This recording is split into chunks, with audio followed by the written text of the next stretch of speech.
¿Alguna vez te has preguntado por qué si arrojas un objeto de metal en el agua, este se hunde, pero un barco que está hecho de metal flota? Esto tiene que ver con el principio de Arquímedes, que el día de hoy vamos a aprender, tanto cómo se define, así como cómo podemos utilizarlo para resolver problemas de física. Entonces, comencemos.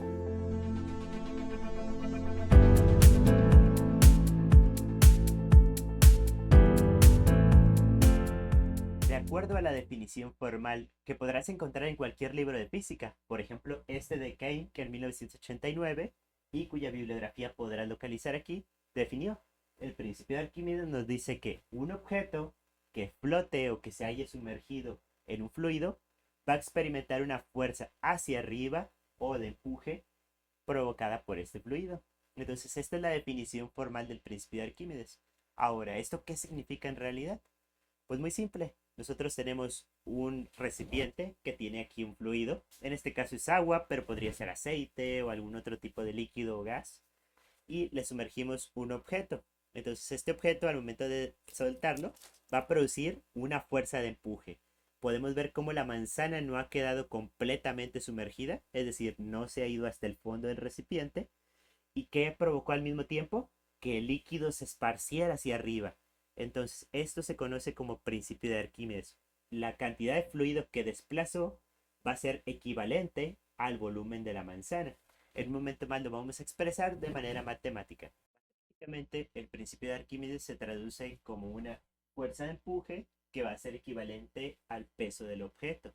Entonces, nosotros aquí tenemos el líquido y al momento de ir sumergiendo el objeto, este va a empezar a producir una fuerza de empuje hasta llegar al punto donde sea igual y equivalente a este peso que tiene. Por ejemplo aquí, donde la manzana se encuentra en perfecto equilibrio con respecto al líquido que contiene el recipiente. Conforme voy retirando la manzana, el líquido va bajando de posición, de nivel, es decir, poco a poco esta fuerza de empuje se va retirando hasta que regresa a su nivel original. Nosotros podemos seguir traduciendo esto, por ejemplo, recuperando el concepto de peso. Nosotros sabemos por segunda ley de Newton que cuando nosotros tenemos peso, también estamos hablando de la segunda ley, que es una multiplicación de la masa por una aceleración. ¿Y esta aceleración de dónde proviene? Como es vertical, va a corresponder a la aceleración de la gravedad. Entonces, por segunda ley de Newton, ya sabemos que el peso va a ser igual a multiplicar la masa por la aceleración.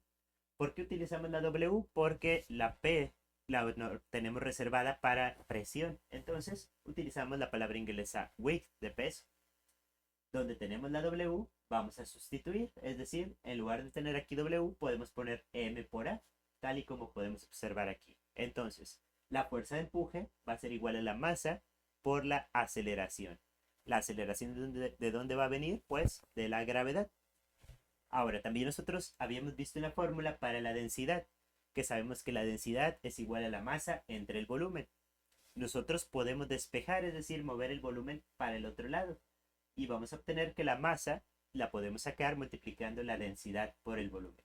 Entonces ya sabemos dos equivalencias. Vamos a sustituir donde está la m de masa en esta fórmula, vamos a sustituirla por su equivalente. Y con esto vamos a obtener la fórmula del principio de Arquímedes. Listo. Donde teníamos la m de masa, la quitamos y ponemos densidad por volumen. La aceleración que ya la teníamos por la segunda ley de Newton se queda tal y como está. Y listo, ya tenemos la fórmula del principio de Arquímedes, que nos dice que la fuerza con la que se va a empujar el objeto por medio del líquido va a ser igual a multiplicar la densidad del líquido por el volumen del objeto por la aceleración.